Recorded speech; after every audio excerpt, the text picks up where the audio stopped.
to the meeting of the Education Advisory Board.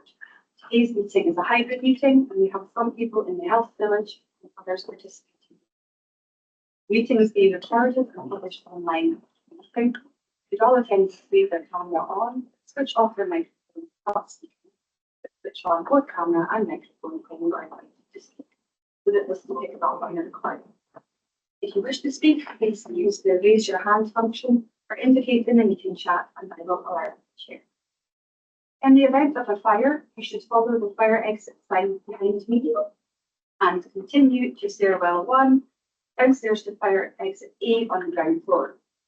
Fire assembly point is located in the Dredrick multi-story car park at the right-hand side on the ground. We'll now do a roll call and ask the members confirm their attendance when the name is called, but this is clear in the recording and can also be recorded. Chair. Again, back to our Vice Chair. Present. Councillor Allard. Present. Councillor Musa. June Brown.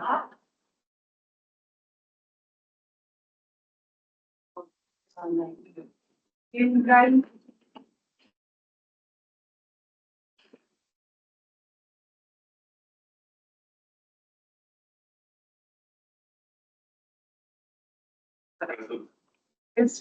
Present. Patty.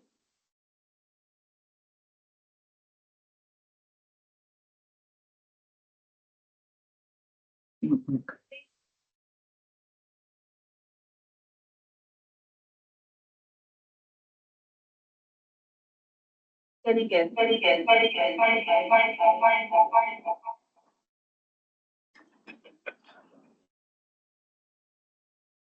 Hi, I'm sorry to interrupt. It's just to say that we can't hear very well.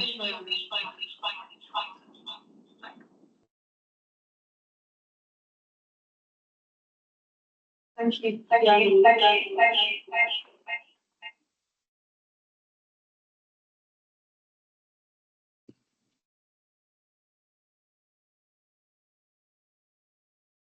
Is that any clearer now for those online? Yes. Yeah, I'm seeing some nods.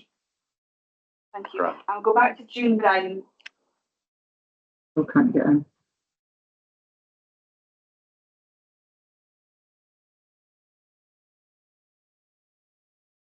See that June is online. Apologies, can you hear me now? Yeah. Yes, thank you.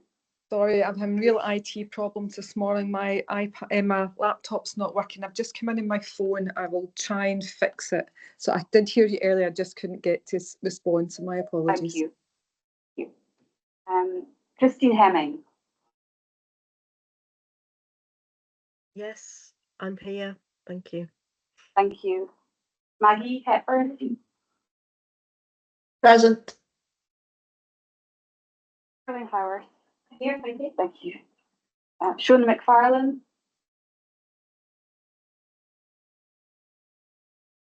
Bill Mackey. Present. Fiona Mitchell-Hill. Present. Paul Mitchell. Present. And Kenny Lowe. Present. Graham Simpson. Good morning. And we have apologies from Professor Batty, Jamie Donaldson, and Grace Milne. Thank you, Chair. Thank you. Right, and I had a request, which is there was some problems with the sound last time, so if people could speak loudly, channel your inner Brian Blessed, and say things with a big booming voice. Before we kick off on the agenda, we've got a few hellos and goodbyes. We've got welcome Debbie Oegan and Amanda Foster and Kenneth McAlpine, who are our new service user reps. And their appointment will be taken at item 4.1. Professor Batty's sent his apologies, but we'd like to thank him for his service. He's standing down from the IJB because he's moving on to a different role, and wish him well as Vice Principal for Global Engagement at the University of Aberdeen, starting on the 18th of July. This meeting is the last meeting where we'll see Paul Mitchell before he goes off to sun himself and put his feet up and enjoy a long and happy retirement. So thank you, Paul, and welcome to Kenny Lowe, who's our new finance officer as of 1st of July. Kenny previously worked as finance manager with NHS Grampian, so knows his stuff. We've got an item on the agenda later on about the vaccination hub, but it would be remiss of me not to congratulate Caroline Anderson and Stephen Main on their work at the NHS conference the other day. So well done, thanks guys, and we can touch on that later. And yeah, I think that's about it from me at this point, other than just a wee reminder that as per the discussions that we had, and Sandy will tell me off if I don't do this, you're at your best when you take a rest. So after 90 minutes, we'll take a break. That then brings me on to item 2.1 on the agenda, which is declarations of interest or transparency statements. Do members have any declarations of interest or transparency statements? I can see Hussein has his hand up. Declaration of interest, Chair, at 4.1. The Vice Chair and the Chair had no direct hand in the appointment of the service representatives that we are recommended today, or indeed in recommending the opportunity. However, I do have a very close connection to one of them, and having applied the objective test, I will withdraw for that particular item. A transparency statement for the entire agenda, given references to mental health, just to be on the safe side. I am a member of the Diverse Experiences Advisory Panel, a named partner in the Scottish Government's Mental Health and Wellbeing Strategy Delivery Plan. And linked to that, I am also the deputy representative of that group to the Scottish Government's Mental Health and Wellbeing Leadership Board. I will be in contact with Emma after the meeting, but that appointment took effect the 1st of July. And that again is a transparency statement for the whole meeting, but I won't be withdrawing.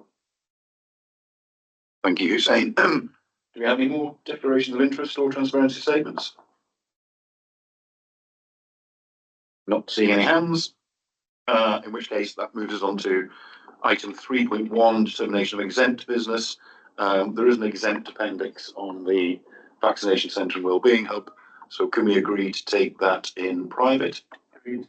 Thank you very much.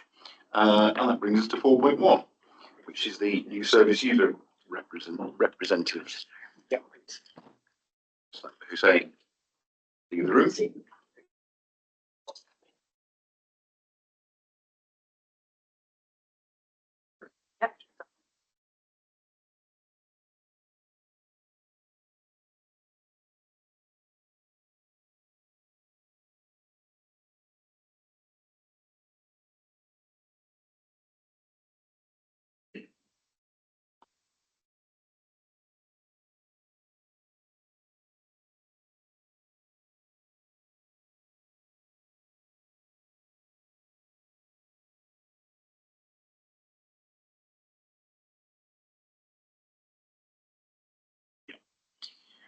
Right, so item 4.1, new service user representative members.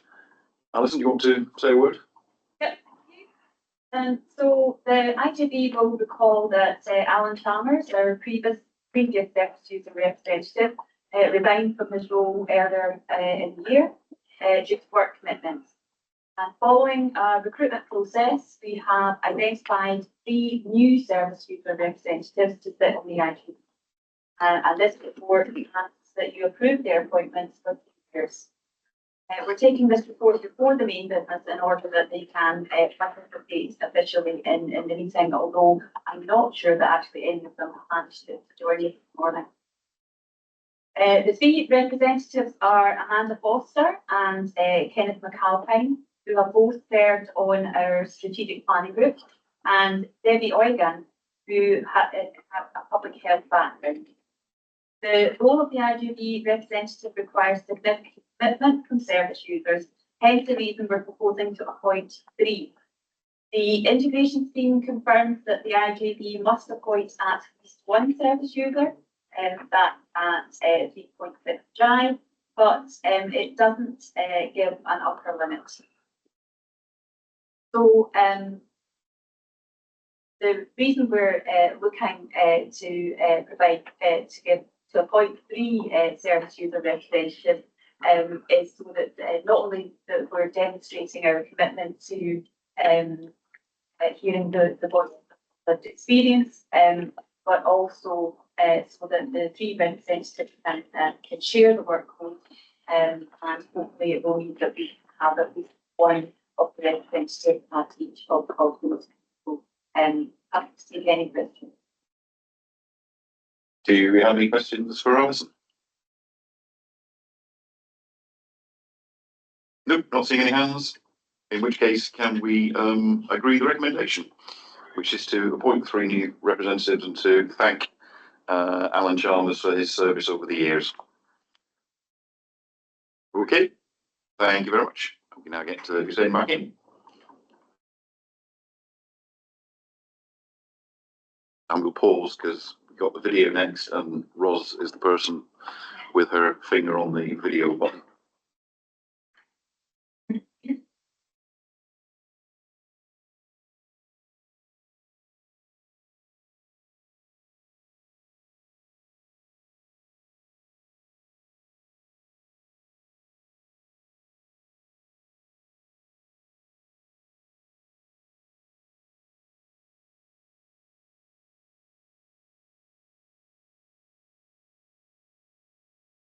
Sure. Right. Just thanks a lot. Cheers.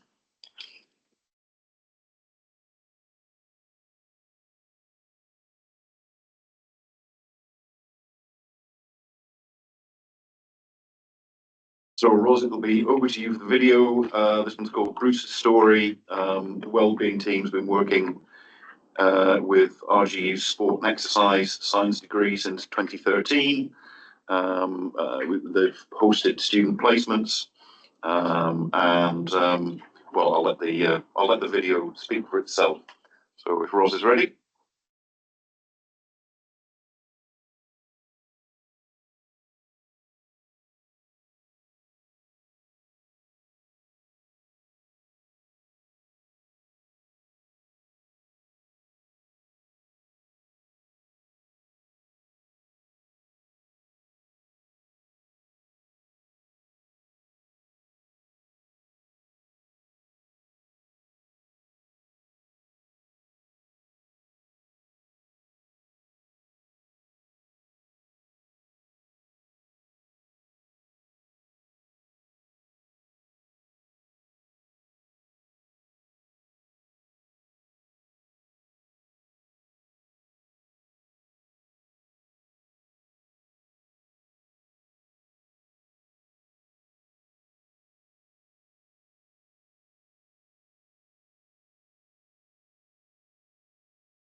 Excellent, thank you, Ros. I should have said, for those who are here for the first time, the idea of having a video at the start of the meeting was an innovation that previous chair, Luan Grujon, thought of, and the idea is to just get our heads into IJV mode and remind us about the folk that we are looking after. So we have one of these at every meeting just to get into the swing of being on the IJB. So hope you enjoyed that one. We now crack on with the rest of the agenda. So the next item is 4.3, which is the minutes of the meeting held on the 7th of May. Let's go through by page. So looking at the pack, got page 11. Shout if you've spotted any errors or whatever. Page 12. page 13, page 14, page 15, page 16, page 17, page 18, page 19, and page 20. So are we happy to approve that as a correct record? Yeah, thank you very much. The next item is the minutes of the 4th June Risk Audit Performance Committee. Martin, is there anything you want to say on this one? It's fine as an accurate record. It's okay for me. So happy to note this one? Yep. Okay. That takes us on to the Clinical Care Governance Committee held on the 18th of June. Mark, is there anything you want to draw our attention to on this one? No, I don't think so, Chair. I think it's a representation of the meeting. Okay, happy to note it. Thank you very much. 4.6 is the business planner. Fraser, is there anything you want to draw our attention to on this? Yeah, just to note, John, that we're preparing the market position statement. This is going to be a key document for us that will inform our next strategic plan, but it's also an opportunity to inform and influence other emerging strategic documents in the city that are currently under development. So to help ensure that alignment with this document and other documents, as I say, that are currently under development, we're just taking a little bit more time before presenting that back to the education board. Thanks. Better to get it right rather than get it too early. Yeah. So, any questions on the planner? Comments? All good. Happy to note it. Thank you very much. 4.7 is the insights and topic specific seminars plan, which again is fairly straightforward. Alison, do you want to say anything on this, or should we be happy just to note it? I'm happy for folks to note it. Also to note that we are still working away on, I think on a daily basis, I get suggestions for filling the gaps that we've got. So take comfort from the fact that we will fill these gaps. Okay, thank you very much. And again, for those who are new, we have these two sorts of meeting. The topic specific ones are where we've got a paper on a particular topic coming up, and it gives us an opportunity to ask the Daft Laddie questions out with the main meeting and get a bit of understanding about what the issue is all about. And then we also have the insight sessions, which are more of a kind of learning and continuous professional development kind of thingy. So I'd urge as many people to attend these if you can. I know not everybody can come to all of them. Sometimes they clash with other stuff. But if you are able to make it, it'd be really good. So happy to note the planner for the insights topics. Yep. Thank you very much. That then brings us on to the Chief Officer's report, which is fairly big this time. Clearly been very busy. Anyone got any comments or questions? Martin. Thank you, Chair. Page 5 of the report, page 43 of the committee report, is the section there on obesity and health weight management. There's quite a considerable amount of attention being given to this area by children's services and through our family support model in the council. With that family-centred model of wraparound care to try and encourage a culture of healthy weight, and obviously our NHS and care partners are central in all of this. We've mentioned there Deloitte, so it's very good that we've got that community planning approach right at the centre of this agenda item. And I'm just kind of looking for reassurance, more detail about the IGB, the Health and Social Care Partnership, involvement in this area of work, because I think it is very important. We're looking at models from overseas. There's an Amsterdam model that we're looking at, and others. So just looking kind of for reassurance of that buy-in on this really important responsibility that we have. Fiona, do you want to take Yeah, well, thanks, Martin. And absolutely, it's part of our prevention agenda. But I'm going to ask Phil to come in because Phil is leader of this for us. Thanks, Martin. Thank you very much, Fiona. At one level, all I can do is reiterate and say, yep, it's really important to our prevention agenda, not least because this is one of those areas which feed into a much broader range of preventative activities. Obesity of itself is a risk for other potential areas of disease development, and as a result of which it's something of a not particularly good language, but I think it captures it. It's a no-brainer. This is something we do need to be all around. I think the challenge that we've got is to make sure that this isn't just something that we're doing as an add-on, but it becomes central to what we do within our preventative work overall.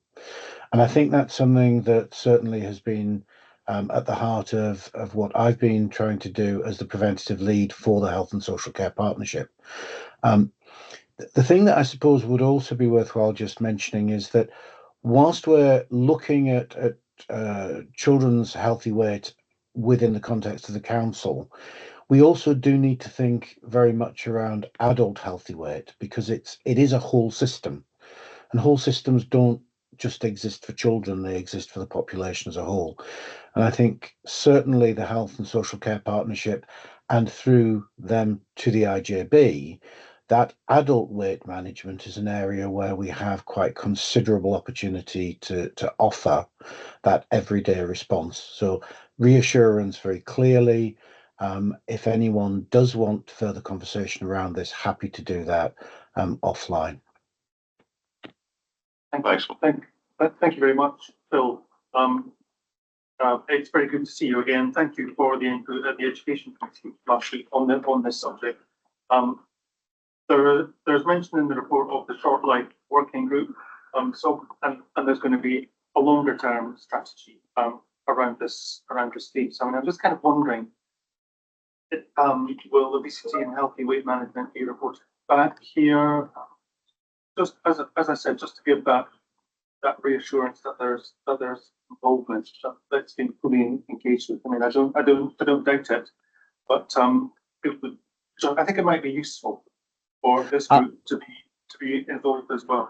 Yeah, I'm very happy to do so. It was certainly on my wish list, if you like, of how we organise governance to make sure that the IJB was fully played into that oversight of the work overall. Thank you very much. any more? Alison? Sorry. Who's first? Sorry, I was just going to hopefully give a little bit more assurance around about that.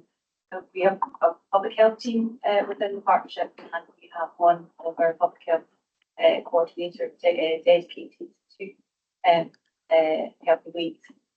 So it does get that focus. And we also will be reporting part of our delivery plans as our quarterly reports come to Risk Audit and Performance Committee. So you'll see some updates there. Very much. Yes. I have a few questions for me. Thank you. Item one, Rosewell House. What's the purpose of the 40 realty?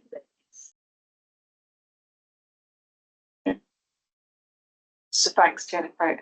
So the purpose of the 40 realty beds are mainly step down from ERI, so people that don't need that acute focused care anymore, still consultant led.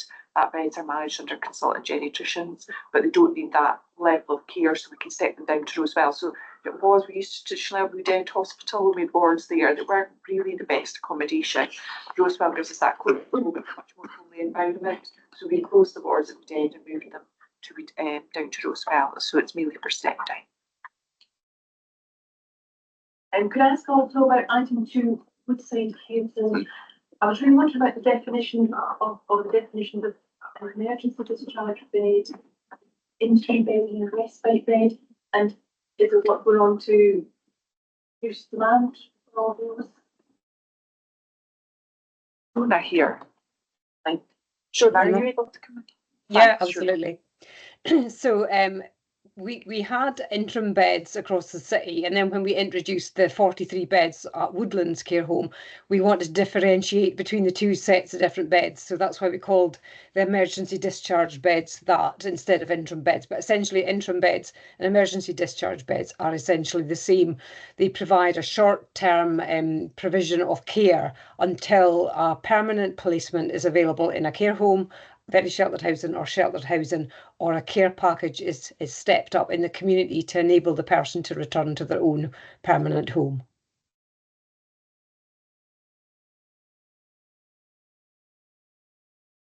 Also ask about item 4 contract monitoring.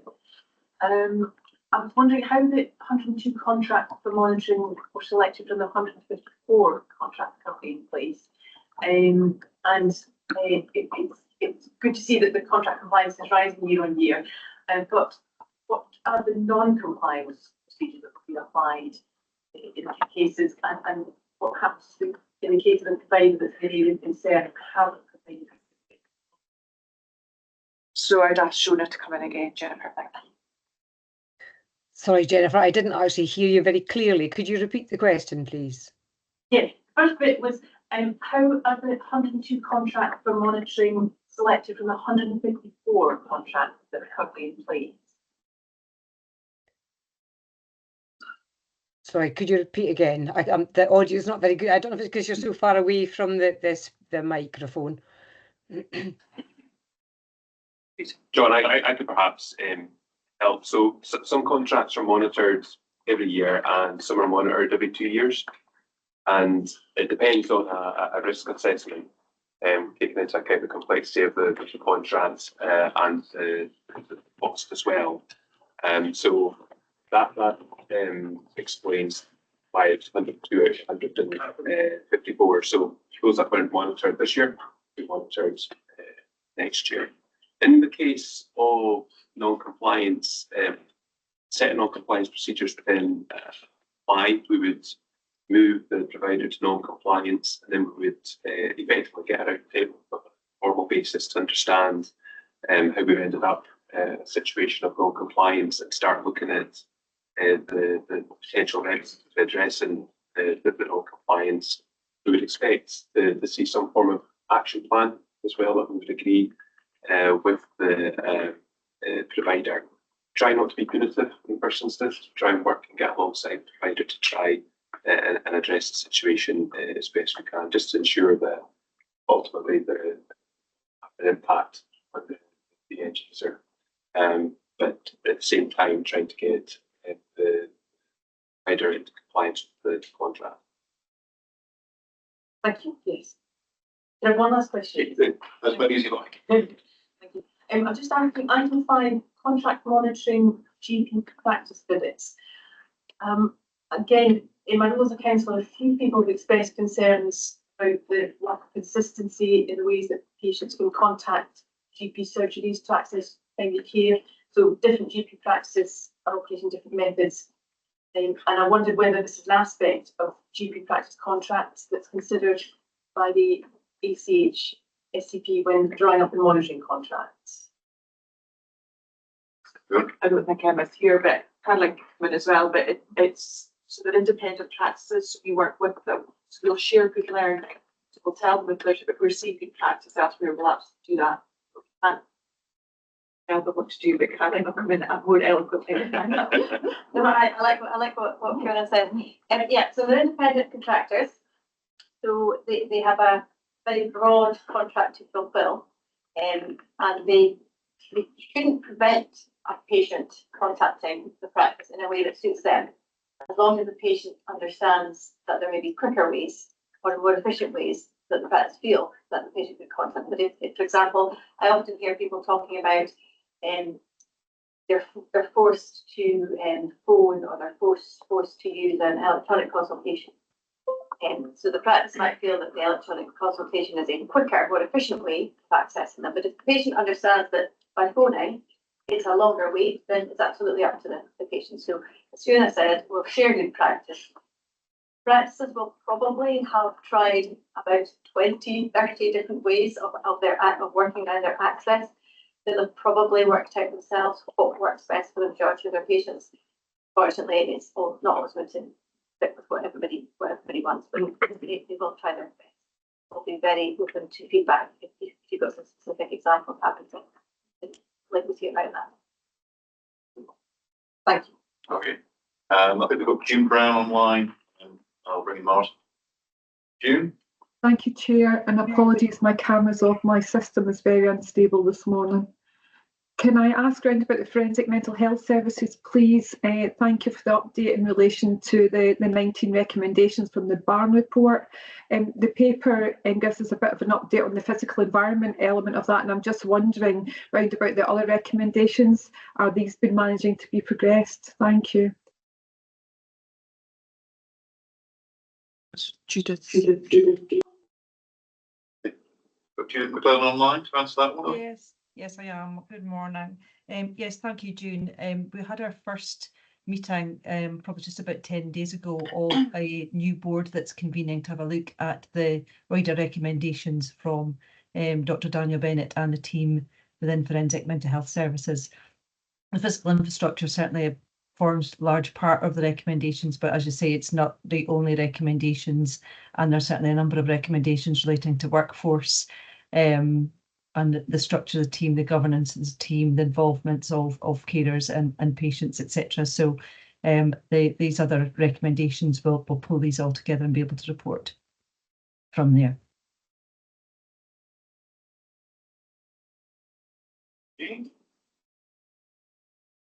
I've got Martin. Yeah, thank you. I wanted to ask about the Wellbeing Festival and the Learning Disabilities Week. Just some feedback. Were these events evaluated as useful, perhaps in raising awareness of these issues, perhaps in building capacity? Did they add value? Will it be worthwhile to repeat them in future years and potentially in different formats? So not aware that they were, I don't know, Shauna's online, so she can speak about the wellbeing event, but the LD week, I'm not sure that it was evaluated, Martin. There was certainly a lot of people came through, a lot of engagement with riders that support people with learning disabilities, and there was also good attendance by learning disabilities. I think as we're moving into doing the learning disability health assessments, and they're going to be done, in fact, one of our races for it. I think it's been really good to get that community in there to see it. It's an unfamiliar environment for them. So it's been really helpful in giving them that confidence of going into an unfamiliar environment for health checks that. We evaluated it not from an LD point of view, but I don't think it's just getting them to that right. Right. Okay. I mean, I imagine that it's been helpful to bring carers together, so forth, which I think very often they can feel isolated, whether they're professional carers or at home family carers. So there will, I'm sure there will have been value in doing so. And I just wondered if there was some kind of ongoing, if the impacts have been considered and whether there was ongoing plans. Yeah, thank you. We had such good feedback on the Learning Disabilities Week, and I think, as you say, it was a very good opportunity. There was a lot of people coming to the vaccination centre. A lot of links were made. We had providers there, and really been able to see the tech that was available as well. Very good feedback to the point where we're going to be doing an annual session there, and then looking to see where else can we from that event. But no, it was very well received and really good feedback. That's good to hear. I think there's perhaps a comparison to be made with dementia carers who have said repeatedly that they do feel isolated. Therefore, when we organise even informal gatherings, they really appreciate meeting other people. They get a little bit of the pressure taken off of them, and they're sharing with others who are with a kind of a community where they feel valued and it's very positive. So I was thinking that potentially the learning disabilities was similar, and so it seems to be. Yeah, thank you very much. Just going to say, I think there's definitely scope to open it up. We've got a place in the vaccination centre that people can come in and even for a cup of coffee, and it's just making that connection. But we're definitely going to be building on that. Right. Sorry, I'd like to go back a little bit to item number 2 on the summary in the Woodlands area and the impact of delayed discharge. Are we assured the mitigations are going to reduce that? It's obviously a big impact on the food sector. So I'll come in. The decision for the Woodlands care home to reset up beds for the emergency discharge, there was significant demand across our services. It was done prior to going into winter last year, so there was a real need to put that in place for our increased demand. We know from evaluation that we've done before that interim beds and emergency discharge beds is not good outcomes for everybody. If people need to go home with care, they're best to go home first. We found that increasing that beds actually just increased the need for people to move into them. And there was actually a much better way of doing it, working alongside providers and getting people home in the first instance rather than going into an interim bed, maybe having a reduction, in mobility. A reduction in mobility that was much better outcomes if the person at home. If somebody is waiting for a care home, and we're trying to reduce the need for care homes, especially for people leaving hospital going into care homes, we don't think it's a good outcome. We'd actually rather they go home first, have the proper assessment, get the care in place. So it was just looking at a different way of doing it rather than creating this additional demand. One of the things that we saw that the interim beds we've got in the city already is enough that we feel at the moment with alongside the work we're doing in terms of the home first.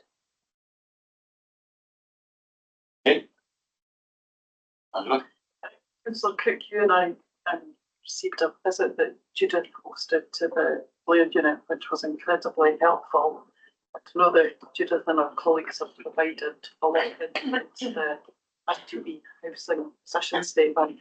There's a complexity as we saw through the visit, Councillor Cook, and I just wonder if in advance of the board see that ITB market position statement that there might be use in Judith, our colleagues doing a development session for the board so that the board understands, and I guess that we didn't discuss directly Dr. Daniel Bennett's reports, and as June highlighted, the accommodation is one aspect of it. So I wonder if we could give consideration to a development event that takes us through all of the recommendations from Dr. Daniel Bennett and along with Judith's helpful oversight of the building issues.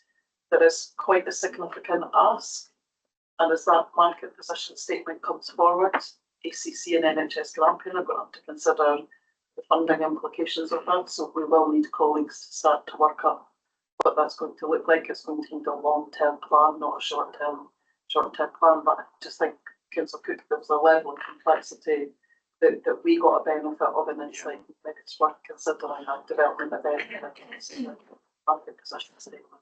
I think that's an excellent idea. Creating work for you, but I think it would be really helpful to have a seminar on this because A, it's important. B, as you say, there are big financial implications, and it's complex. So I think let's slot in another session for us before we get the market position statement. That would be good. I think I have a hand from June Brown. Thank you, Chair. And it's in relation to the Healthcare Improvement Scotland ageing and frailty standards. So it's been great to see that we've had Aberdeen City colleagues been able to contribute to those standards. And I suppose my question's around what do you think the impact's going to be back to us as an IGB and a health and social care partnership? Given those standards, how far away do you think we're going to be from those, and what kind of work do you think we need to put in place to take that forward in the future? Thank you. I'd ask Phil or Shona to come in, please.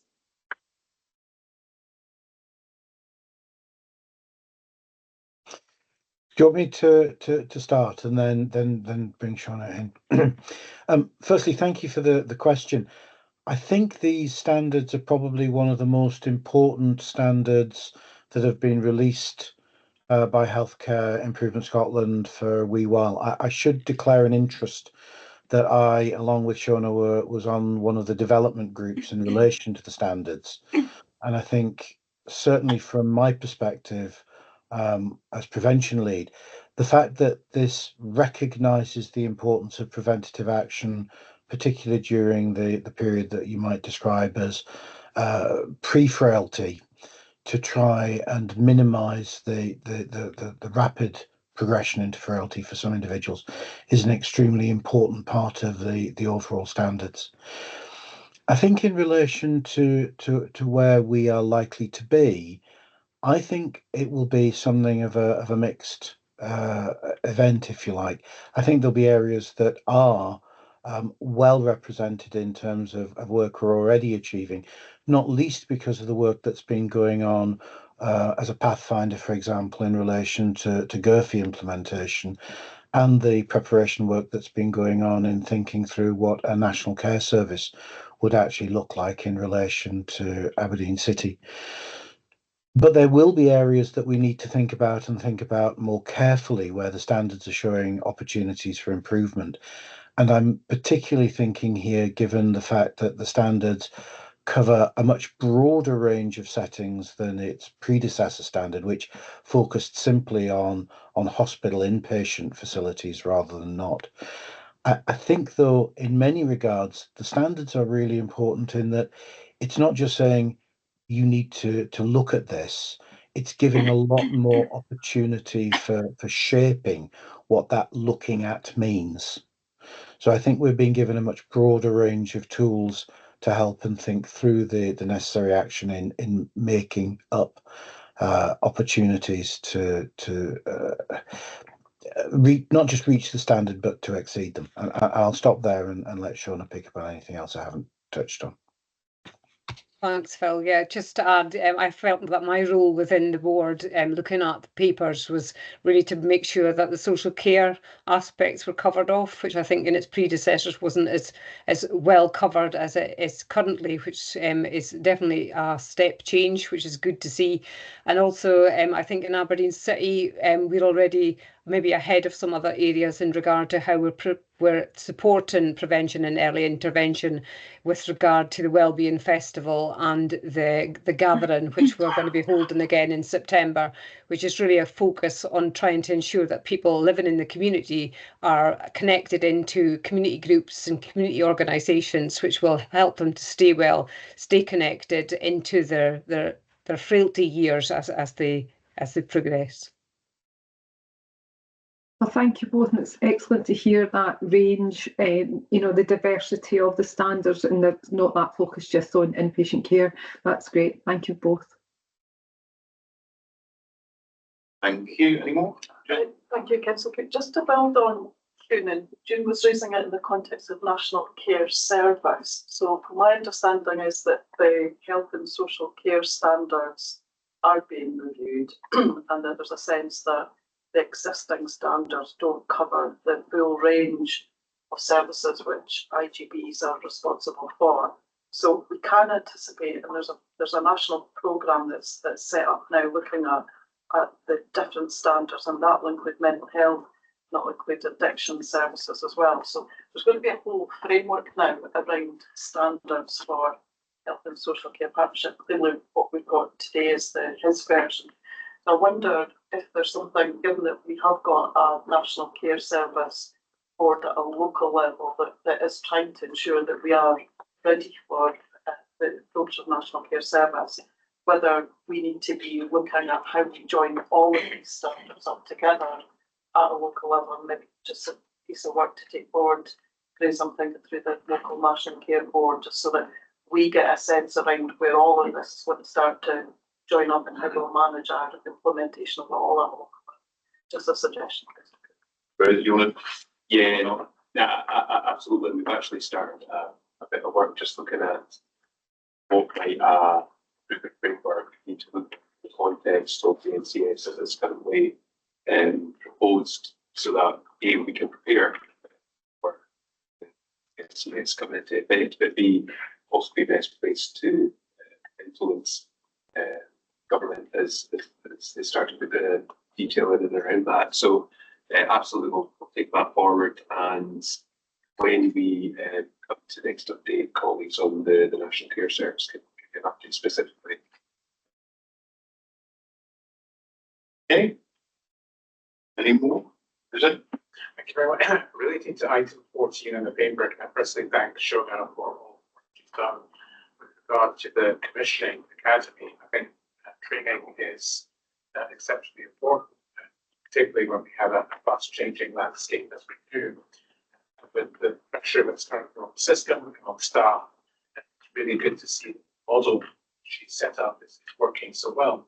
I suppose my question is, just a hypothetical really, is what is the thinking or the view regarding potentially rolling out such a model to other staff? Because I noticed in the paper it says social care, and I just wonder in terms of the partnership as a collective, what's the view in terms of adopting similar practices so that staff are able to keep up with their CPC, their continuous competence development, but at the same time are able to do so in a way which works for them.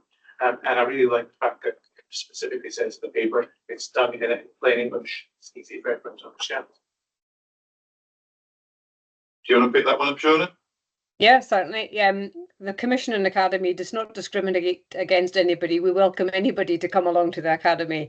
It was set up initially for social care, but we're seeing lots of people from all different places and spaces coming into the Commissioning Academy each month, which is really good to see. So I'm keen that this concept is able to grow and develop over time. The last meeting I wasn't actually able to attend because I was on annual leave, but I believe there was a really good attendance within the meeting, and the content of the discussions is pitched right, so we're not talking in jargon, we're keeping it plain English, which I think is so important to help all services and all organisations understand what we're talking about, so that it's relatable and translatable. But I think staff education and support, no matter where they are, to make sure that we all know what's coming over the horizon, and to give people working in any sort of services the best opportunity to understand what that means for their individual services and their service users and people experiencing care. I think it's really important that this approach is kind of viewed with in a positive light, and certainly the feedback I've had so far has been very supportive of the Commissioning Academy. So it's a test change at the moment, but it's certainly getting a lot of interest from colleagues in other areas of Scotland. So I'm keen to keep IJB up to speed as to how it's progressing and developing. Thank you. I'm just wondering, just on that point, and you mentioned people coming along when they can, and that's quite right, people will try and fit it into their diaries. Does the Academy have some sort of a mechanism where that collective learning can be archived somewhere, so that people who are maybe not able to attend a particular session, or somebody who just wants a bit of a refresher is able to come along and have a bite-sized approach to it? And is that something that you are planning to consider, just so that collective learning, particularly where that's based on staff experiences in the workplace and real world, is lost? Thank you for the question. Yeah, I think that's a really good point. We did have one of our sessions which was pre-recorded, which worked really, really well. So it meant the person that was presenting didn't have the pressure of actually talking through the slides at the time. But it did mean that the slides could be forwarded to anybody that was interested. So we'll definitely take on board your ideas. The sessions themselves are recorded, so they can go back and view them again or view them for the first time. But it would be good if we could get each specific aspect of the academy to be separately recorded, and then it would make it much easier to find what they're looking for. But I'll take that on board and take it to the steering group. Thank you. Okay. All my questions have been asked, so if I could just echo Jane's comments about the fact that we've done it, the fact that it seems to be going so well, and doubly echo his comments about plain and easy language, which we ought to keep as our watchword all the time. My only other comment is good to see that the GP visioning program is now into implementation phase. Say that properly, because I think that one's really important. Yes, indeed. Yeah. Just on that GP visiting, sorry, I may well have forgotten, so this may be on me, but I'm just wondering, appreciate the updates that come through your report, Fiona. Is there a plan as to when all parties may come together again as that implementation develops, so that we can have a deep dive and really keep sighted on how that is evolving? And I suppose more importantly, the changes that will be visible, if any, from the front line, just so that the people of Aberdeen City and Grampian more widely know what to expect with primary care and the changes that will yield a much better service. Brilliant. I think from memory we committed to coming back to the Integration Joint Board on an annual basis with an update, but just thinking there, saying that we did have a joint session with other IGB colleagues, so Murray IGB members, Aberdeenshire IGB members, which I felt was really beneficial and positive. So perhaps in advance of a formal report back into each of the IGBs, we could have one more of those informal sessions where we're putting all three IGBs together, just to explore, as you're saying there, and to test, are we actually making a difference, are we making progress with what we set out to achieve. So if the board was okay with that, principal concern to explore that horizon such a plan ahead. I think that would be useful. And not to tie up people's calendars even more, but I think these things, because there is some interest in the community about what's happening here. People are asking how are things changing, because health is, as we know from recent events, the number one priority for everyone. So that would be really helpful. Yeah. Any more questions, comments? No hands? In which case, can we please set the report? Thank you very much. That brings us to 5.1, which is the annual scheme of governance review. So, Vicky. This is the annual review various documents comprised of the scheme of governance. No major changes to any of the documents. Minor changes being made to the terms of reference document, roles of responsibility protocol, and also there's been a few minor tweaks being made to the standing orders, just to improve the clarity of standing orders and to remove duplicate wording. One point that I wanted to just flag in terms of the standing orders and the changes that's been made is that there's been a slight tweak to the composition of the IGB board members nominated by NHSG board. Of the 4 health board members nominated by NHSG board, now at least 2 shall be non-executive directors. Previously, of the 4 members nominated by NHSG board, 3 were non-executive directors and 1 an executive director. But as I say, other than that, it's mainly just minor tweaks that's been done to the various documents, but I'm happy to answer any questions if you've got.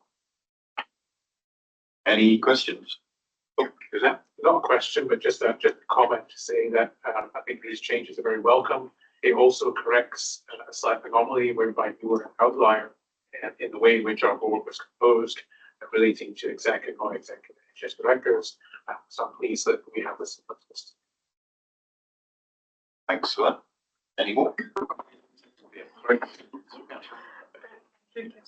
Just in relation to recommendation C, which notes that there'll be a further review of governance around clinical and care governance, and it'll be reported back to IGB in November 2024.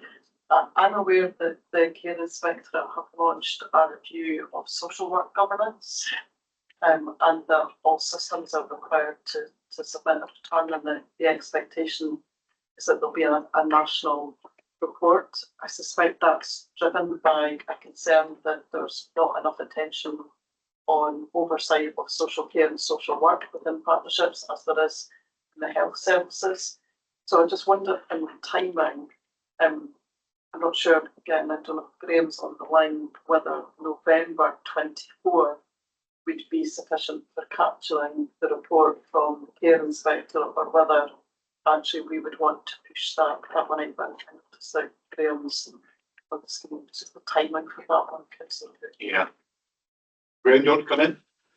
Thank you. And picking up on Angela's point, we have received advance notice of the thematic inspection in relation to social work governance, and we will receive formal notification of that commencing on Monday, the 15th of July. The inspection will run from that right the way through to March 2025, when a national report will be produced around social work governance. There will be individual feedback to each local authority area in relation to some of the inspection activity that they will undertake as part of this national thematic inspection, which will also be helpful to think about our own governance arrangements. But Angela is quite correct. In meeting with the Link Inspector, they were quite clear there is an alignment to the planning in relation to the National Care Service, but also in relation to learning from other inspection activity, which has highlighted on a national level some weaknesses around clinical and care governance oversight of social work activity.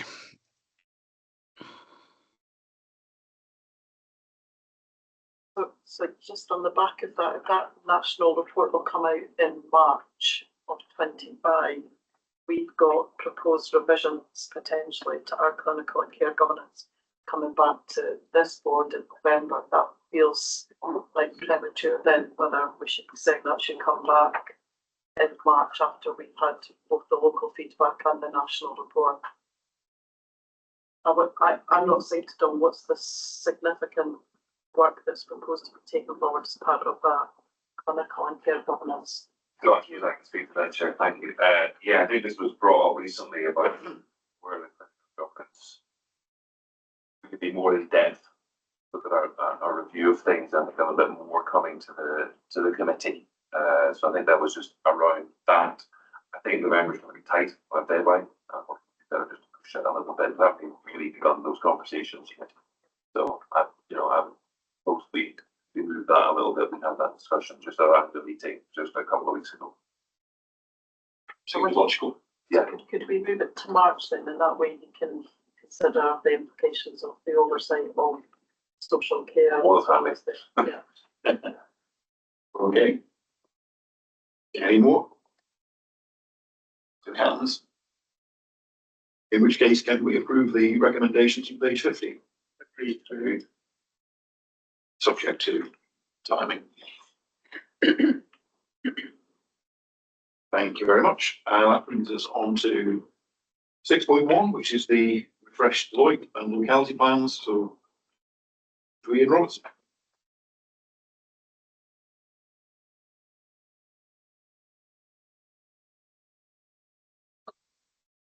Chair, good morning, everyone. So my name's Ian Robertson. I'm a Transformation Programme Manager for the Aberdeen City Health Social Care Partnership, and I manage the public health and wellbeing teams. I also co-manage the integrated locality planning team, so it's in that capacity that I'm here today.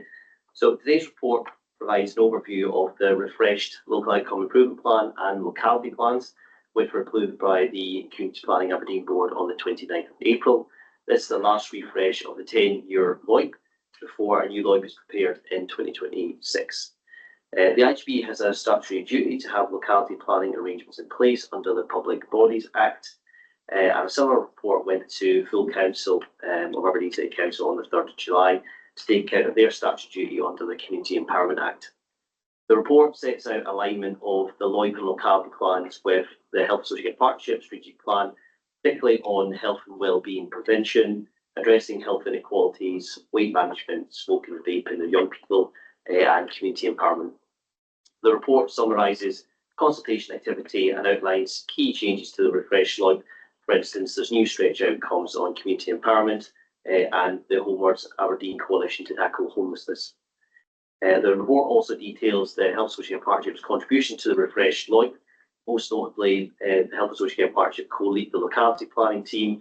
We also lead 3 outcome improvement groups, 12 improvement projects as well, and that makes us the 3rd biggest contributor to delivery of the LOIP, following our partners Aberdeen City Council and NHS Grampian.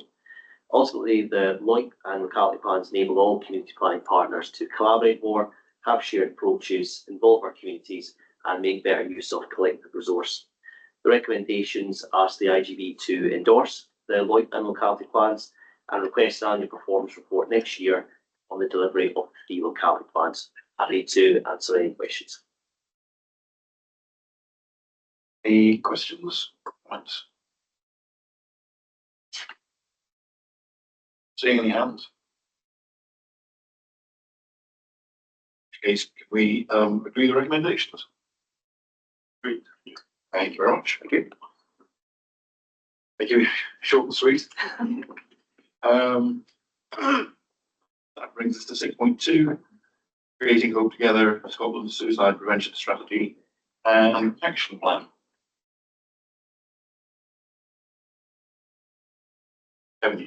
Jenny for this one.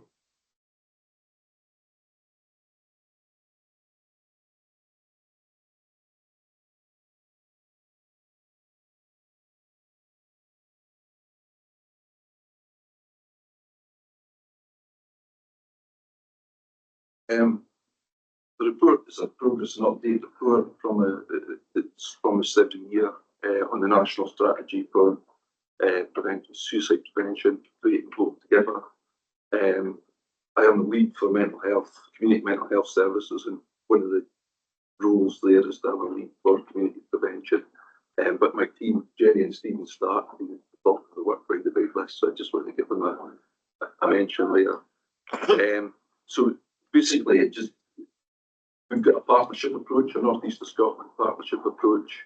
In the first year, we've sort of highlighted in the report some of the main progress that's been made. It's our first year with our strategic partner SAMH involved, and we've really progressed quite a few things with their help. Their links nationally and to other parts of the country are invaluable to help us make the best use of our resources locally. So there's a pool of detail in the Appendix D of the main thing, or the plan that we're following. 5 are amber, 9 are green, so we're making good progress on that. The strategy's 10 years, so we're in it for the long run. And we've also highlighted the key work that we're planning to do next year. There's a bit more detail in that in the local Aberdeen plan that will be probably of most interest to board members. So they get to say much, so it's really just to note the progress that's been made and the plans for going forward. Thank you, Kevin. Any questions for Kevin and Jane? Can't see any hands. Fine. No. In which case, can we note progress and instruct the chief officer to give us an update back on an annual basis? Agreed. Agreed. Thank you. Right, so that brings us to 6.3, which is the evaluation of the vaccination wellbeing hub. Note we've got an appendix, an exempt appendix for this one, so if we try and avoid straying into the exempt appendix, but if we do need to go into the exempt appendix, we can go into private session.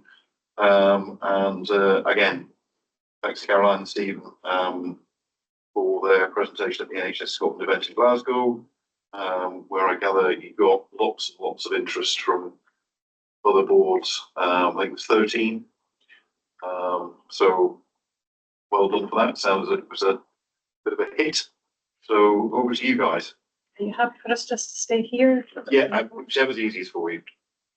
I hope you don't mind. We're going to take about 10 minutes just to give you a quick overview, because it's quite a long document. So, and it doesn't seem like that long since we were here last time, giving you a bit of an update from us. So,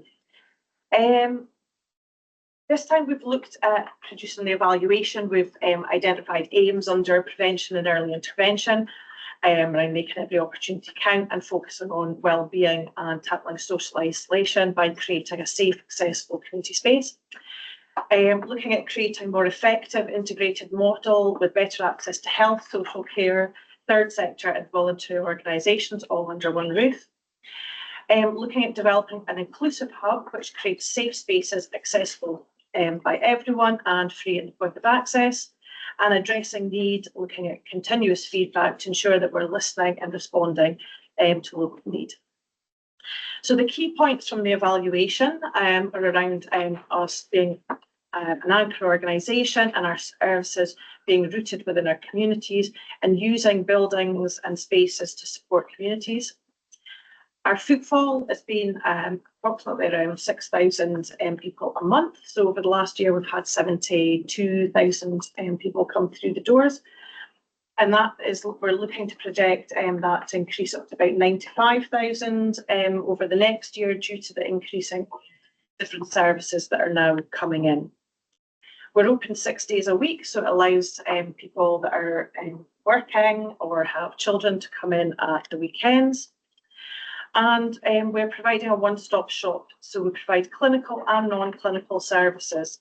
Stephen's going to tell you a little bit more about the clinical services that we provide, but we now have over 70 voluntary organisations now coming into the hub.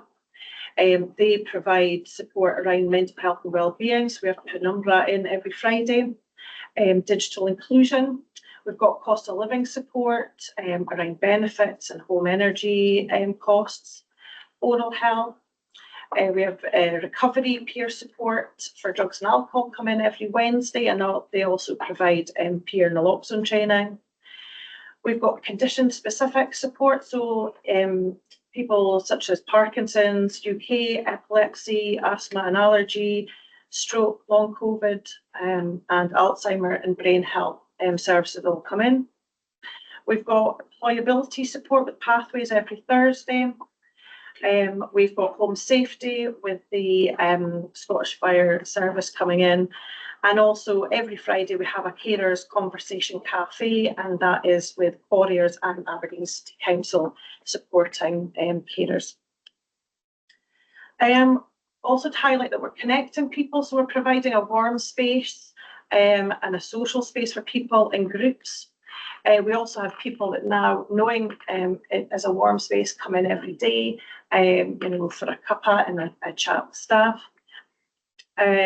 We also it provides opportunities for us to promote what's going on in the hub, but also linking people to what's going on in their local communities around to support around social isolation, loneliness, and building a sense of community. Around inclusiveness, the hub offers a space which is accessible for all, and we've been linking with North East Sensory Services and We Too to continue to improve our accessibility within the hub.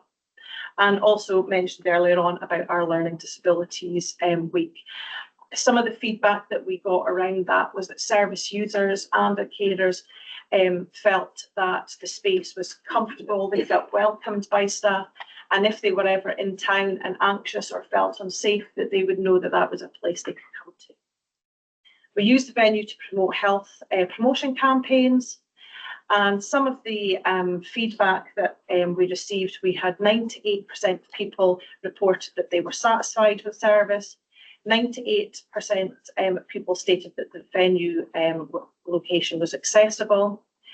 And our service providers stated that 54% of people that they had reached at the hub would not have otherwise contacted their service. So hand over to Stephen to tell you a little bit about our clinic. Yeah, thank you, Caroline. And I think just also speaking about the LD week, it was a particular highlight I think, for everyone in the team. It was really well received by the staff as well as all the service users, its family members came in for that. I'm going to focus a wee bit more on the clinical, I suppose, activity that goes on, and again, around that theme of one-stop shop, multiple things taking place in a single environment. Vaccinations, it's in the title, so obviously it's still the biggest thing that I suppose we deliver out of there, and it fits again with that overall preventative model. We are aware that there's a new vaccination campaign starting, and the respiratory syncytial virus, RSV, to those that may be aware of it. And that's a new campaign that will be starting just before the winter programme this year for the over 75s. It's also a vaccination for childhood as well, which is going to be delivered to pregnant mothers, but it is being delivered by our midwifery colleagues. Within CTAC, Community Treatment and Care, we've increased to 2 clinics within the Vaccination Wellbeing Hub now. That's just recently been done. And the good news regarding that is CTAC is a very popular service at the moment. It's busier every month, we're finding. And we're able to deliver that increased capacity with our existing vaccination staff, so creating that multi-skilled workforce across our parts of our programme. We're also delivering B12 injections out of the Vaccination Wellbeing Hub. We've delivered just about 2,000 to date since we started back in, I think it was February. February we started delivering that, so there's been a fair number delivered, and the anecdotal feedback we're getting is pretty good. Most people are quite happy to come in. There's a few challenges regarding a wee bit around people travelling a little bit longer than they would have before, but overall it is being well received. We've got our community respiratory team who come in and hold clinics. We've got our health visitors who are doing their 8-month assessments in the hub, and again shows a nice bit of collaborative working between the 2 different services, particularly with our preschool team being able to go and have the conversations with some of the more patients that have children have not been brought, and ensure that we put the right steps in place regarding. We are obviously working on the LD health checks that will be coming soon. So that's something that's really quite exciting. Again, that's our registered vaccination workforce at times when we aren't at the peak of our vaccination programmes, being able to deliver those LD health checks to those members of the community. We're away to pilot a few bits regarding that shortly. We're still exploring with other services, so some of our secondary care colleagues, particularly secondary care bloods, but then potentially having the facility within the Vaccination Wellbeing Hub, again around that joined up working of people being able to come in for bloods for CTAC and also bloods for secondary care, which we know is something that's been highlighted. Our staff are trained in MEOC. It's about that, making every opportunity count, having those conversations with people who are coming in for one thing, and perhaps being able to signpost them to other services, not necessarily directly to their GP, but other services that they know have been available through all the different work streams that we've had coming in, all our different community partners. It might be able to catch that worried well person, that person is thinking about contacting primary care regarding something, and being able to potentially divert them in the right place or advise them, yes, that is the correct course to go down. And obviously the whole system is that collaborative working, becoming multi-skilled in a variety of different areas, and that is cost effective because we've obviously got our work stream being able to increase activity at some times a year and move it to different services at other points within the year. There's been lots of lessons learned, been a few challenges, but we've put in lots of mitigation around those. Infection prevention and control being one of the most regular ones that we have within the Wellbeing Hub. The fact that it is a non-clinical setting that we're delivering clinical care in. We've been working closely with the IP&C team around assurance visits, lots of risk assessments and around that. We are currently doing it to low or limited invasive procedures. The noise level, again, is something, it is an open plan environment. There can be a little bit of conversation that goes on. But again, we've used some signboards which have been helpful in some of the pods to decrease that. And it isn't something that's brought up a huge amount of time with either clients that are coming into us or staff.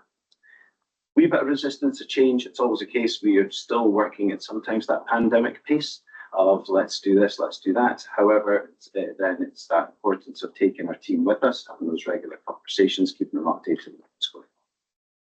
And the environment, as I already said, is open plan, so there is that a little bit around some of the services not doing its best place for some of the conversations that they're having, of maybe a more confidential nature. And we are still working closely with Bon Accord, delivering different promotional work that's going on. Our window displays are obviously changing all the time. Caroline keeps them very nice and up to date with us. And a lot of other things that are going on within the body of the centre as well. Our Grow Dome that was there just a couple of weeks ago, for example, brought a few people over. The feedback we're getting is still predominantly positive. A couple of little examples that people love the fact that there's different professionals on help to help with different issues. It's nice and easy, the staff cafe area, it's easy to talk about some of the problems that people have, providing information about other services, and also giving out copies of the Agile booklet and various other things. We've got really good service provider feedback as well, but I'm not going to go into that. It's in the reports. You guys can read that. Sure. I'll just pass over to Caroline just for a little bit future. So one more minute. So our future developments, we've got quite a lot going on. So on the 24th of April, we have Family Health and Wellbeing Day. And I guess this reflects on some of the comments that were mentioned earlier, just about that wraparound care and culture of healthy weight. So we have various different partners coming in to support families and children around their health and wellbeing. People like Homestart coming in to promote their Recipe for Life service, PEEP doing healthier families. We've got our health visitors coming in to do health and nutrition. We've also got school nursing service and early years preschool. Aberdeen Libraries coming in to promote their book bug.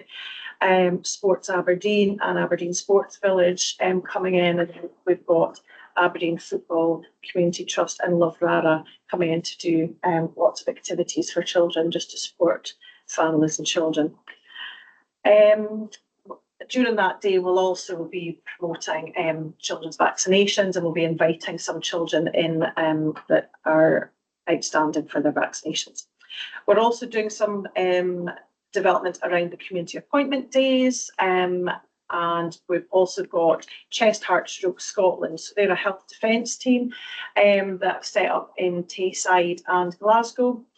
We contacted them recently and told them all about what we've got going on at the hub, and they're really keen for Aberdeen to be their next rollout. So they're coming up on the 24th of April as well. It's going to be a busy day to discuss that rollout.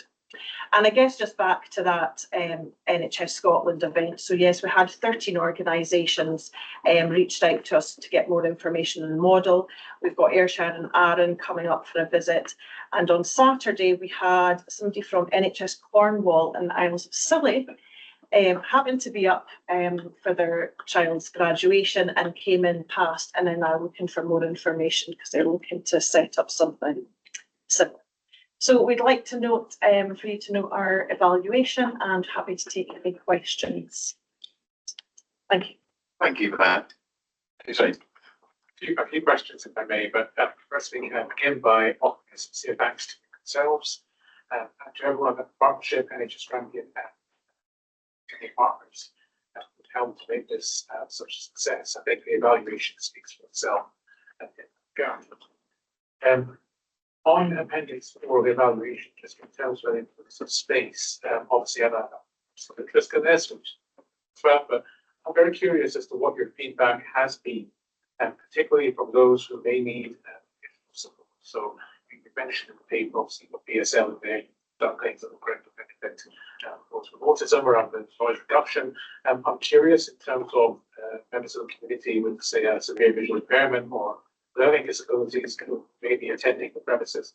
What sort of feedback are you having from them, specifically around the context of this being an open plan setup, which can be particularly challenging? Yeah, so we have had some feedback around that, and that's why we've linked with North East Sensory Service. So some of that perception, depth of perception, and looking at, for example, colours, where it's white on white at the back. So we're looking to make changes around that to support. We've also got, we too organisation that are coming in to speak to our staff during their training day, just to give some further information about how to support people with sensory issues, etc. So we're doing a lot of work around that to improve based on the feedback that we've had. I mean, we did have a lot of feedback at the Learning Disabilities Day about how the space, because it's quite a large space and people are able to move around it more freely, but just a few extra things that we could do to improve that space. And as I say, we're working with those organisations to help us around that. I'm just coming on one other little bit there. Sorry.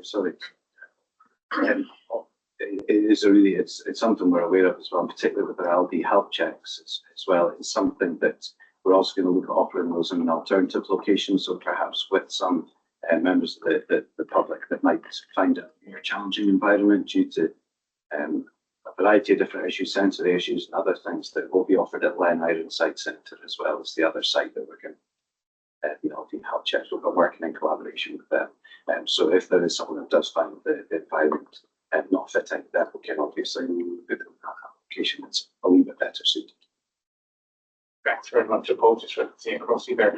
And I'm in a really positive way quite overwhelmed at just how much is now happening there in such a short space of time. That's credit to you guys and everybody else that support. From a,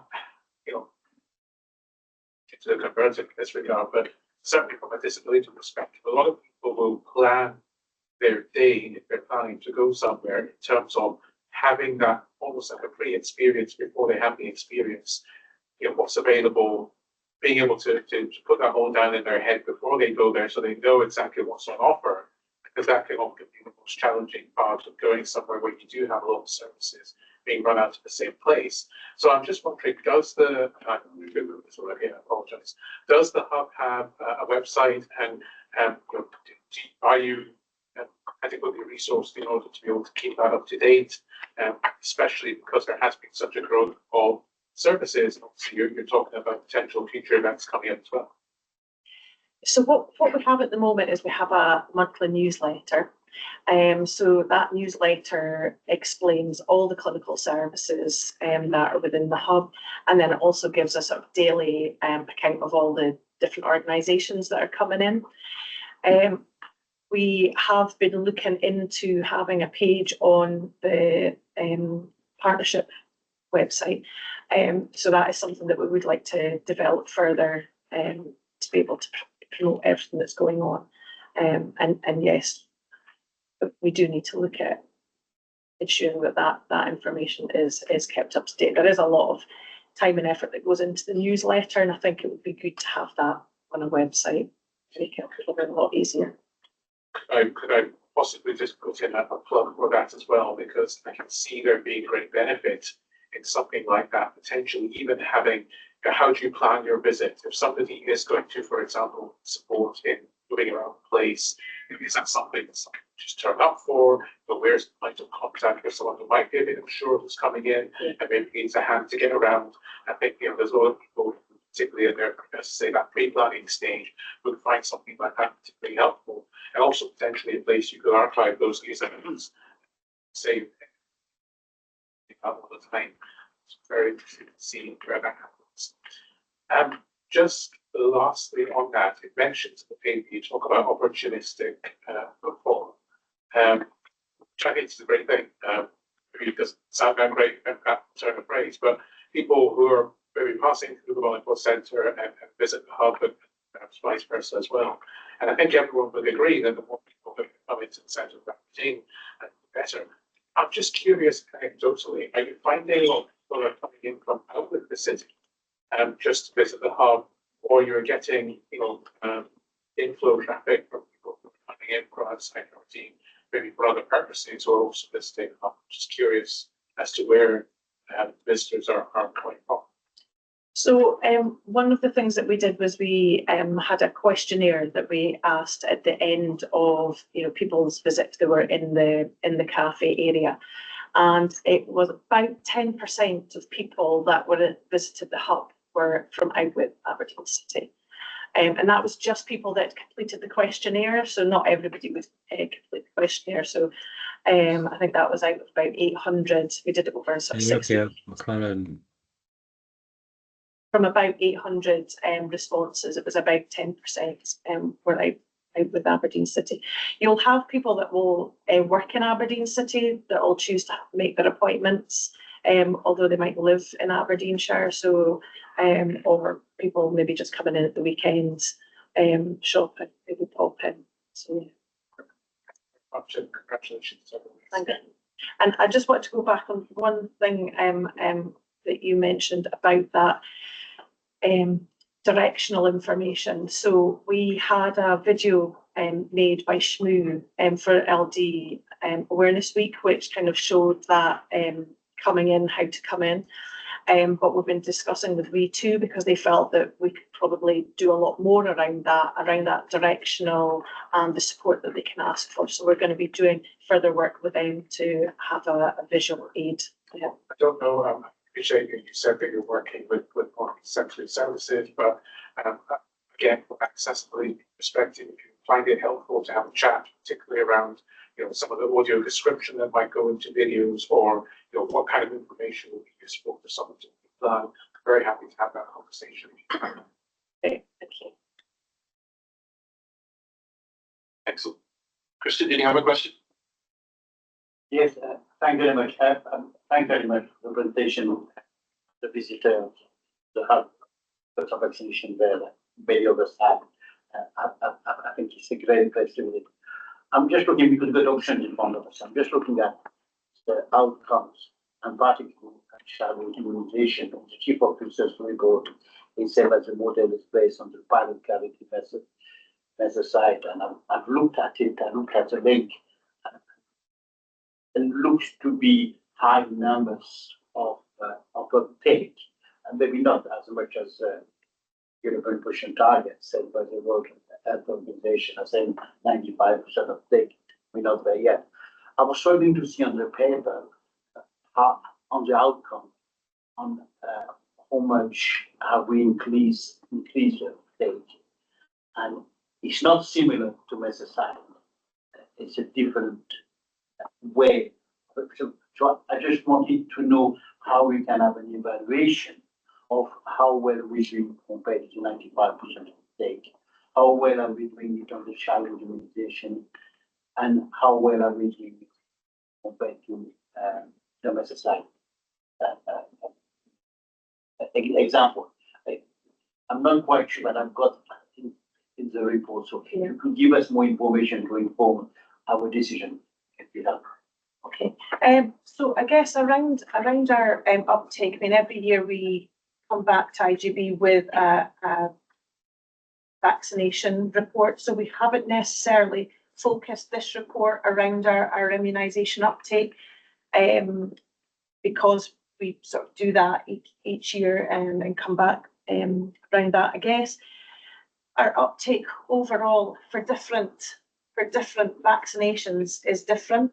And I can certainly share that information maybe out with this meeting. I could send that out. But I don't have all the figures in front of me. I guess for our winter programme, our vaccination uptake was about 85% for our over 75s.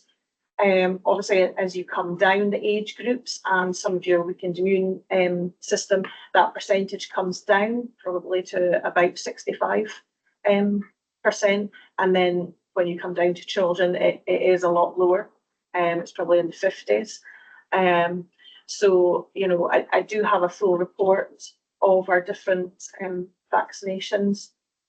It's a full report in this thing, but what we wanted to know is how much the hub is doing a difference. It looks, I think, it's how we can separate the data with how the hub is performing, and particularly on the 5.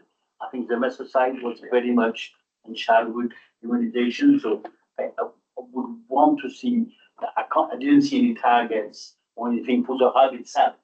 So it would be good to have a little bit more information on that, because we want, it's to seek improvement in immunization uptake levels. Seeking, it's all well and good, but we need to find a way to monitor it somehow. So on that side of things, I suppose particularly our preschools are under 5 vaccination programs.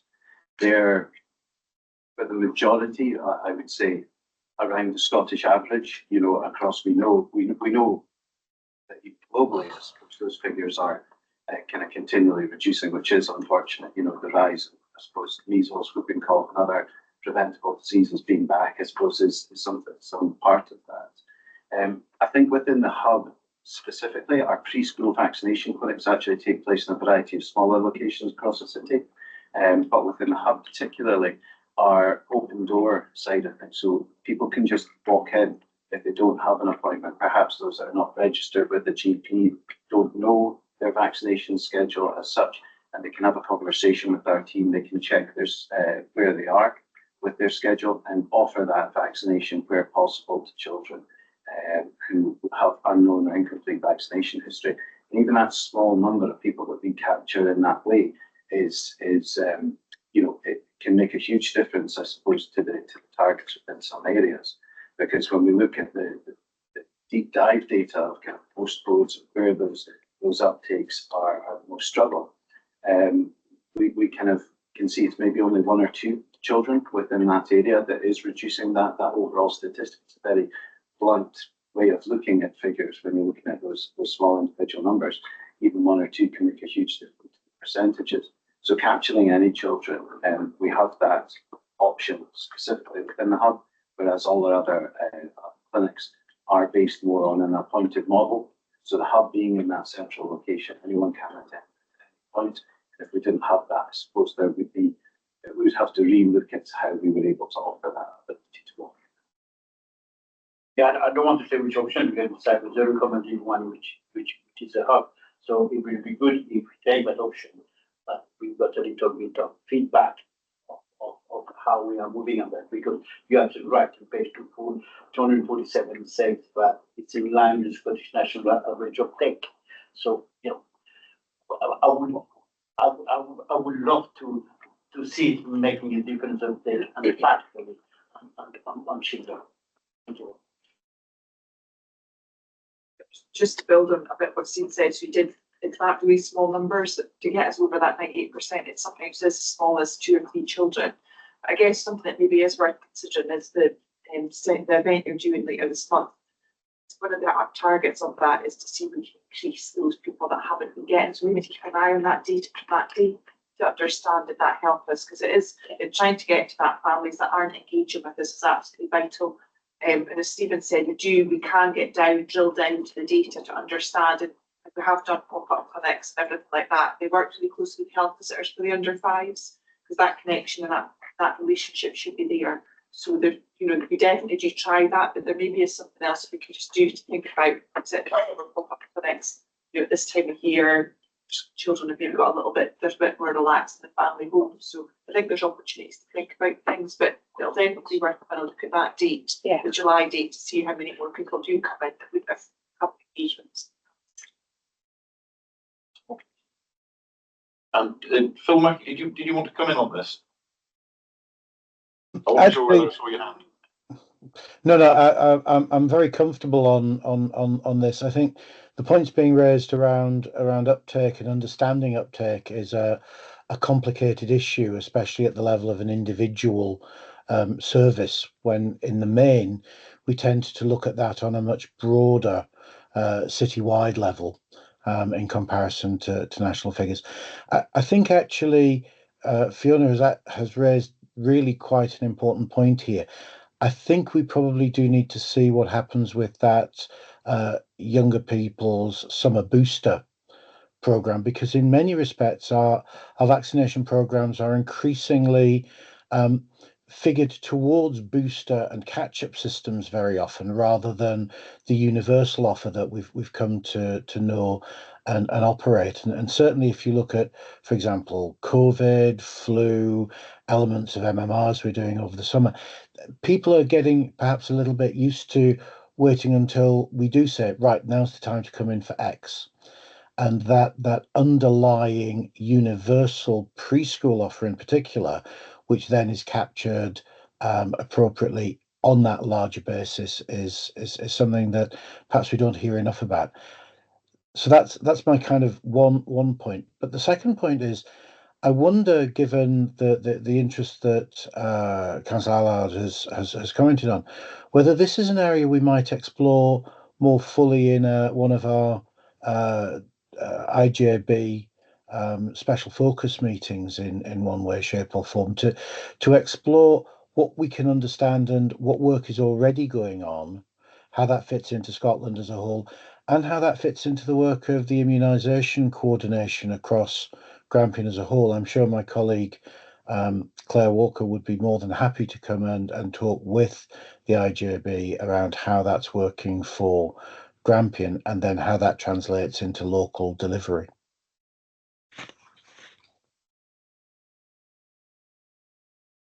Thanks, Phil. I'm just trying to get a sense, are there lots more questions or? You? Yeah, thank you. Will it be possible for the success of the Aberdeen City Vaccination and Wellbeing Hub to also benefit the health and wellbeing hubs at other locations around the city? I know we had a report on those in the previous meeting. So I'm currently work around some of that health and wellbeing hubs along with Ian Robertson and others within the transformation team. So what we're doing is we're linking the work that we're doing within our hub to places like Tillydron Community Campus, the Middlefield Hub, Grey Hope, and a new Countess Wells project. So there's quite a few health and wellbeing hubs. We're linking, and sorry, there's also the Get Active at Northfields hub as well. So we are linking, we meet every 6 weeks with individuals from each of those hubs. For example, most recently I met with Tillydron Community Campus to look at what's the use of our space and how we can link more closely with them around events that they might be setting up to make sure that there's a health element at those events. And we're also linking more closely with some of the community centres. So we were at First Sands in Woodside a couple of weeks ago, and we're also going to be at Cornhill at Cairncry. They've got a summer event, you know. So we're linking in with more of the community groups as well about how we can try and support that sort of health and well-being element within the local communities. Thank you. Well, thanks very much, and thanks for the report. Going back to some of the lessons learned at 4.4, page 250, you said that some services were initially interested, but that interest just didn't seem to materialise. What was your biggest barriers to that? How can we change that? Because I think that's really, really important. There are things like services like oral cancer prevention and things like that, that things that we would be involved in, but it's trying to free up capacity, I suppose. That's really exactly what it's been. It's around that they've got the interest, they've got the want to be there, but I suppose it's within their own serviceability. If they've got people to come in and be able to hold those clinics in a different environment. I use secondary care bloods just as the one, because that was the one I was most trying to get involved, because I thought it would be a really good to have the two services under one roof. And it's just down to their current capacity, I suppose. They are at that level. They've got their clinic bases, they've got bases within the city, within Aberdeen Royal Infirmary, so they just didn't have that capacity to move another service. And I think it's pretty much been the same for most of the other services. It's just around, they would like to come in, but yeah, it just seems short-sighted sometimes in the prevention aspect that you could have here would be huge. With regards to some of the vulnerable group of people that are going to come to visit this hub are exactly the people we need to target with some of the very early detection diseases that can mean their outcomes are significantly better and actually take a burden off healthcare system further on down the line, you know. So I think reaching out to these services again and and to promote that, I think we should really, really push that. Thanks, Chair. Thank you. Okay, any more? I wonder if colleagues will need help with that. That's a systemic cultural issue for NHS, isn't it? Yeah. NHS Grampian, in fairness to local leaders, want to start to move, and as I understand it, have a new strategy around trying to push. So I wonder if we can link in colleagues from the vaccination with June as one of the executives in NHS Grampian to start to look at actually as part of the strategy. That's true. I'll also be involved in that as part of that transformation work. We're working with Eric Clinical Performance. I chair of that committee. We've been tasked that Susan. June's obviously to put her thumb up on that one. And so we'll be more than happy to engage with that. So yeah, happy to come back to it. Thanks. You do something about it? Yes, apologies. I'm very much into comparison and seeing what we can learn from the piece. I appreciate this is a difficult question to quantify or even multiply for that. But I'm just wondering, how are we doing against any similar setups, whether they're Scotland, the broader UK, or elsewhere? So, I mean, from what we've learned within Scotland, it appears we are the Edinburgh. Yeah, we need to go around some of the areas to see what else they're doing. I mean, what's been fed back to us, certainly from the event that we went to in Scotland, is that there's one area in Edinburgh that are doing something similar, but not to the level that we're doing. I guess we've set it up very quickly. I mean, I'll keep saying what a difference a year makes, because June the 19th was when we opened, and in that short period of time, we've now got a hub that's got over 70 organisations now coming in, and we're sort of progressing things probably at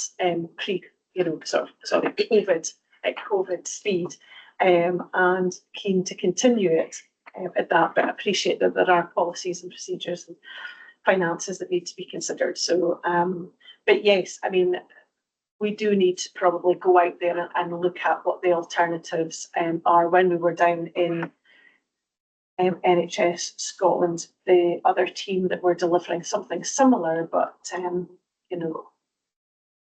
one of the teams that was one of the other boards had a conversation with my equivalent down the road, and they were just saying how they were really struggling with their workforce to kind of move to that were doing a variety of different roles. They were quite set on that they were there to do vaccinations, another team were there to do CTAC, another team were there to do this. And, I suppose they were asking the question of how have you managed to do that? I suppose it's been around the engagement with our staff, the kind of, keeping everyone as informed as you can, and asking that question of what would staff like to do to ensure their roles are rewarding and enjoyable. They might not all say that to me, to be honest, but the majority of them is pretty good, and trying to bring them along. And that was a conversation I had, and I think the lead from was going to come up to kind of see what was going on here and have a bit of a conversation. I don't think there's a great deal like it in Scotland. It's a question I always ask on every subject matter, because I think there's never too much that we can learn. But I also would reiterate what John said earlier, that the fact that there is so much interest in the work that you've done, it's incredible in themselves, and it speaks volumes. So please pass that back to John. Okay, you done? Yeah, I'd echo that. What I like about the IJB is we get papers where people say, these are the things we got wrong, these are the lessons we learned, because it's only by saying what we got wrong we can fix them. So great paper, well done, thank you. So can we go to the recommendations? Oh, there's the exempt appendix. Is anyone wanting to ask anything on the exempt appendix? Right. I've realised that we've gone over our 90 minute. Sandy might throw something. There was extra time you were playing, John, so I was just let you carry on.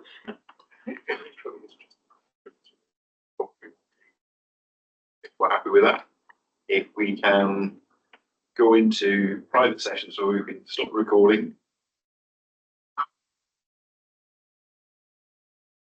Go to the